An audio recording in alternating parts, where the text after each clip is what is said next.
আজই ডাউনলোড করুন আর এনজয় করুন আপনার পছন্দের শো। কোনো চিন্তা করবে না রানী, যতক্ষণ আমি আছি সোমেশ্বর দত্তর ক্ষতি করার ক্ষমতা কারুর নেই। দেখুন অফিসার, আপনার সমস্ত কথাই মেনে নিচ্ছি, কিন্তু সোমেশ্বর বাবুর বিরুদ্ধে সবচেয়ে বড় অভিযোগ হলো উনি লাইসেন্স ছাড়া আগ্নেয়াস্ত্র ওনার নিজের কাছে রেখেছেন বাড়িতে। আপনি নিশ্চয়ই এটা বলবেন না যে উনি মানুষের মঙ্গলের জন্য বন্দুক রেখেছেন? সোম কোনো বন্দুক নিজের কাছে রাখেনি অফিসার। এ কি পারু, তুমি এখানে কেন? আর রিমলিকে কেন নিয়ে এসছো? সোম সোম তোমায় আমি সবটা বলবো, তো তার আগে ওনাদের সাথে যে আমার কথা বলাটা ভীষণভাবে জরুরি। স্যার, ওই ওই ওই বন্দুকটা সোমের নয়, ওই বন্দুকে ও কোনোদিন টাচ পর্যন্ত করেনি। তাই নাকি? কোনো প্রমাণ আছে আপনার কাছে? হ্যাঁ, প্রমাণ আছে। আপনারা যদি বন্দুকের ফিঙ্গারপ্রিন্ট আর সোমের ফিঙ্গারপ্রিন্ট টেস্ট করে দেখেন, তাহলে দেখবেন দুটোর মধ্যে কোনো মিল নেই। সোম আসলে কোনোদিন ওই বন্দুকটা হাতও লাগায়নি। তার থেকে প্রমাণ হয়ে যায় যে বন্দুকটা সোমের নয়। তাহলে বন্দুকটা কার? বন্দুকটা আমার দাদা প্রতাপ নারায়ণ রায়ের, যেটা একটা ঘটনা চক্রে বা দুর্ঘটনাবশত বলতে পারেন আমার ছোট ননদ রিমলি বাড়ি নিয়ে চলে এসেছিল। এসব তুমি কি বলছো পারু? আর রিমলিকে কেন এসবের মধ্যে জড়াচ্ছ কেন? সোম, আমি তোমায় সবটা খুলে বলবো। সোম, সবটা বলবো, তোমার থেকে আর কিচ্ছু লুকাবো না আমি। তো তার আগে তোমার মাথায় যে কলঙ্কের দাগটা লেগেছে, যে অপরাধীর তকমা লেগেছে, সেটা তো মুছে ফেলতে হবে। আপনি অকারণে আমাদের সময় নষ্ট করছেন ম্যাডাম।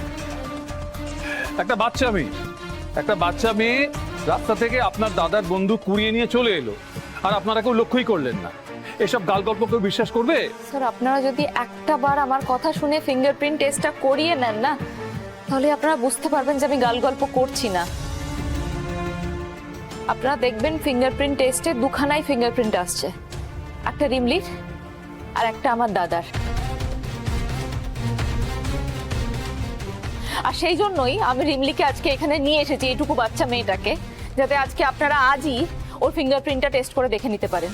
ঠিক আছে, আপনার কথা মতো রিমলির ফিঙ্গারপ্রিন্ট আমরা করলাম, কিন্তু আপনার দাদা, তার ফিঙ্গারপ্রিন্টটা পাবো কি করে? না, আপনার কথা মতো তো তার ফিঙ্গারপ্রিন্ট আমরা গিয়ে নিতে পারবো না। কোনো ব্যক্তির যদি সাসপেক্ট লিস্টের নাম না থাকে, তাহলে আইনত আমরা তাকে বাধ্য করতে পারি না ছাপ নেওয়ার জন্য। কিন্তু এছাড়া যে সোমকে বাঁচানোর আর কোনো উপায় নেই স্যার। দেখুন, বন্দুকটা যদি আপনার দাদার হয় আর তার যদি লাইসেন্স থাকে, তাহলে কেসটা সহজেই মিটে যায়। উনি শুধু একটা মিসিং ডায়েরি করবে, ব্যাস। স্যার, আমি সত্যিই জানি না যে দাদার কাছে বন্দুকের লাইসেন্স আছে কি নেই, আমি সত্যিই জানি না। কিন্তু সোমকে বাঁচানোর জন্য যা যা করতে হয়, যত দূর অবধি যেতে হয়, আমি সবটা করব। ম্যাডাম,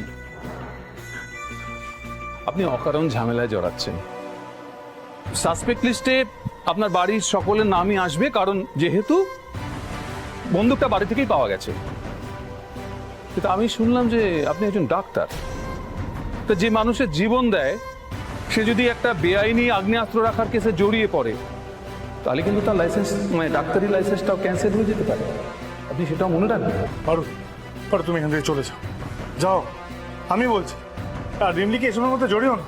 জড়িয়ে তো আমি গেছি সোম, জড়িয়ে তো আমি গেছি। এখন যে পালাবার আর কোনো পথ নেই। আমার স্বপ্নগুলোকে আমি আর ভেঙে যেতে দেব না, কিছুতেই না।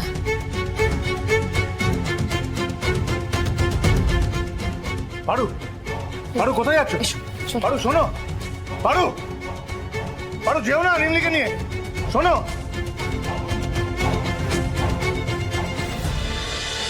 আচ্ছা, সোমের সাথে লড়াই করতে গিয়ে তোমরা আমার জীবনটাকে কেন শেষ করে দিলে বলো তো? তোরা কে ডেকে এনেছে? তোর কি হয়েছে? বেআইনি বন্দুক পাওয়ার অভিযোগে সোমকে অ্যারেস্ট করা হয়েছে। কিন্তু এই কেসে তো শুধু ও ফাঁসবে না বাবা, ওর বাড়ি থেকে যখন বন্দুকটা পাওয়া গেছে, ওর বাড়ির সবাই এই কেসে জড়াবে। রিমলিকে হয়তো শুধুমাত্র ছেড়ে দেওয়া হবে ও মাইনার বলে, বাকি সবার নাম আসবে এই কেসে। তারপর আবার কি হবে? আমার ডাক্তারি লাইসেন্সটা ক্যান্সেল হবে। সমস্ত আশা ভরসা সবকিছু শেষ হয়ে গেল বাবা। এত কষ্ট করে যে ক্লিনিকটা করলাম সেটাও নষ্ট হয়ে যায় বাবা। এটা কি করলে বলো তো তোমরা? শুধুমাত্র সোমের ক্ষতি করতে গিয়ে নিজের মেয়ের এত বড় ক্ষতিটা করলে বাবা। তখন মনে ছিল না? কত বারণ করেছিলাম, যাস না যাস না, কথা শুনলি না, ড্যাংনা করে চলে গেলি সোমের সঙ্গে। ওই সোমের সঙ্গে থাকলে তোর আরো ক্ষতি হবে বলে দিলাম। আমার সমস্ত স্বপ্ন, আমার ক্যারিয়ার সব কিছু শেষ হয়ে গেল।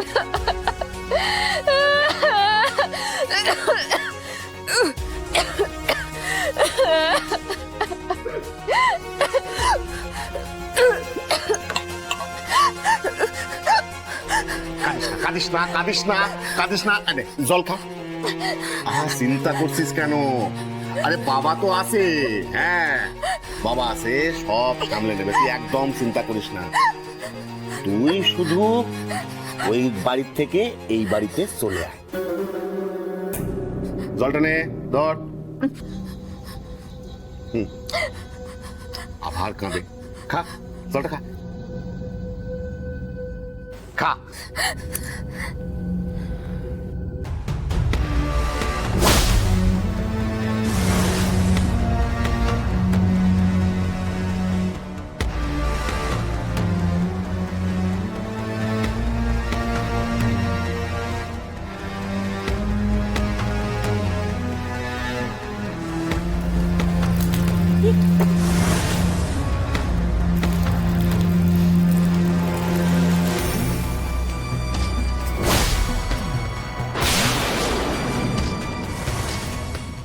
অফিসার,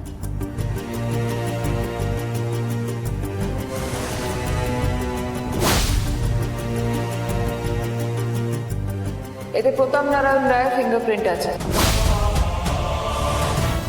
আমি হলফ করে বলতে পারি আপনারা সোমের বাড়ি থেকে যে বন্দুকটা উদ্ধার করেছেন সেই বন্দুকের ফিঙ্গারপ্রিন্ট আর এই গ্লাসের ফিঙ্গারপ্রিন্ট এক হবে।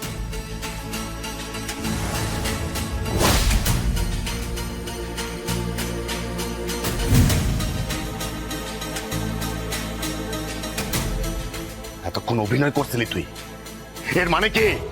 খুব শিগগিরই তুই এর মানে বুঝতে পারবি দাদা।